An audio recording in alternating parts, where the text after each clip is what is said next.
Good morning. Thanks so much for joining us on AccuWeather Early. I'm Ariella Scalese. And I'm Constanzer. Tuesday, May 27th. It's back to the grind. For some, it's kind of the last few weeks of school. Others may be finished already. And of course, then there's work after a holiday weekend. There's people who work a bonus day, you know, Friday plus, which we're happy to have you here. We'll get you started with a quick look at the forecast across the country. Yeah, this is going to be a tougher morning to get out the door, where we had the clouds and the dreary weather across the state of Iowa, Minnesota. There's definitely some moisture. We've had some fog in Colorado.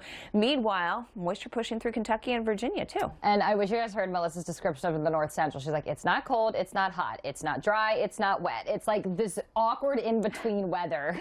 As a meteorologist, I'm looking for something really exciting to talk about. Right, you like a big change, you like a big temperature change, you like a storm, a start and an end, and this the is lakes don't have ice on them anymore. I'm like, what am I supposed to talk about? Give a girl some content. I can't wait to see how you dive into this story coming up a little later. I haven't figured that one out yet, but off towards the south, we have a lot to talk about. Those thunderstorms moving through Louisiana this morning are creating damaging wind, even at times issuing some tornado warnings due to rotation. We'll follow those storms east into the southeast today. We've had a lot of rain, especially the eastern part of it. We still have some flood watches in place just so that we can get the waters lowering on the rivers, creeks, and streams. Tulsa getting 6 inches just in the past 3 days, so it's been a lot of wet weather out there.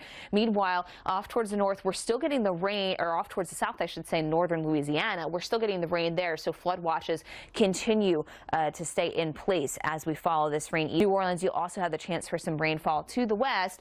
Drier air returns. Oklahoma City, Dallas today, extra clouds certainly in the morning, temperatures in the 80s, but you can tell Odessa, thunderstorms picking up here. That's where the dry line and the next piece of energy out of the southwest will kick up just enough trouble to produce damaging winds, large hail with thunderstorms, and we even have the threat for isolated tornadoes. That's going to be in this moderate risk here that you see, the yellow, the orange, I should say, on the map. That's a 2 out of 4 on the scale there. So our greatest risk for severe weather with those tornado reports and some of that coverage would come from that area. Reports should come from the form of hail, I would think.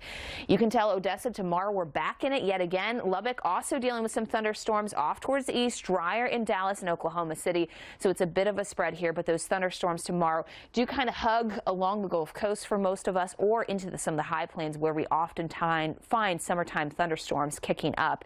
Those will be the same spots that we're dealing with things tomorrow. It's a back and forth thing, but ultimately northeast though, no thunderstorms, more rain coming back. So get out and enjoy today. We've got our get up and go here, and I know issues out there, mostly coming in the form of showers and thunderstorms. Though Denver, do you know, while you had that ground stop yesterday from thunderstorms, we've got fog out there this morning. So that's going to be part of the challenges that we're having out there throughout the day in Denver. Well, welcome back to AccuWeather Early on a Tuesday morning.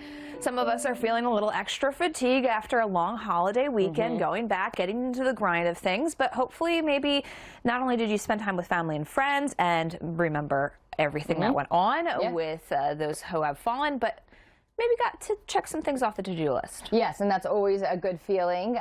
So hopefully you're going into the start of the work week a little bit more refreshed. We want to start your morning with, and we take a look, not nearly as cold as it was yesterday morning. I know Melissa and I were both not complaining, but talking about the chill. I mean, it was literally in the 30s across central Pennsylvania. Now Pittsburgh is 12 degrees higher than we were yesterday. Not seeing a huge change in temperatures from Portland to Boston. New York City, 4 degrees higher than our temperatures yesterday morning.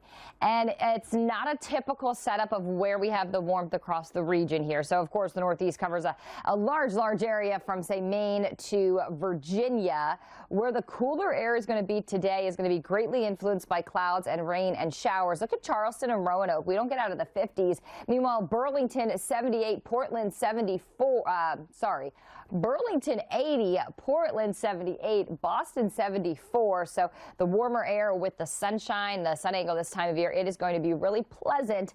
And in the shade, it's going to feel really nice. Remember I was talking about Dallas and Bangor both having the same temperature. Now, the real field temperatures are actually the same because Dallas has the humidity and Burlington has the sun. So there's a lot that goes into kind of those the real field temperatures. But it's the real field shade that we see a huge difference. We should move on in right now across Kentucky, West Virginia, Western Virginia, and we'll see things move a little bit north. Now, future radar overdoing a bit, I think, the precipitation intensity, but definitely the coverage. I think it does a pretty good job because by the time we get into 3:30 this afternoon, It's kind of stretched west to east here, so southern Ohio to South Jersey, and that's pretty much where it will stay as we head through tonight. Before tomorrow, you'll see a gradual shift much further north here, back all across Pennsylvania and western New York, all the way into New York City. But notice most of New England is still drier through most of the day on Wednesday.